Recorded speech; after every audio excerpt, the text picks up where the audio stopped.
Khatodara police station સુરતે Khatodara અને Godadara police સ્ટેશનોના કુલ 4 વાહન ચોરીના ગુનાઓનો ભેદ ઉકેલી લીધો છે. સુરત શહેરના ખટોદરા પોલીસ સ્ટેશને ખટોદરા અને ગોડાદરા વિસ્તારમાં થયેલા કુલ 4 વાહન ચોરીના ગુનાઓનો ભેદ ઉકેલીને એક રીઢા અપરાધીને ઝડપ્યું છે.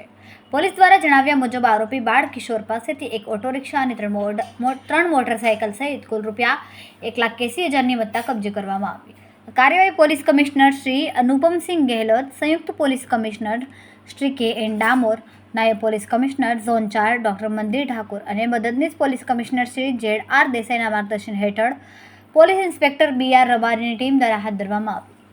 ટીમમાં police sub inspector R.G. Rawal, head constable Gordhanbhai Jivrajbhai, Mayurbhai Kantilal, police constable Karanbhai Bharatbhai અને પોલીસ કોન્સ્ટેબલ મનલેશભાઈ કાંતિભાઈ સહિતના પોલીસ કર્મીઓની મહત્વપૂર્ણ ભૂમિકા રહી.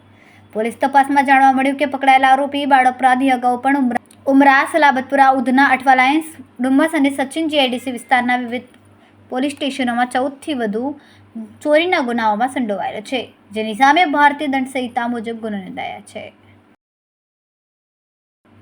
કેમેરામેન સેનિલ વિરાણી સાથે વિશાલ છેઠા, માનવ પ્રભા ન્યૂઝ, સુરત.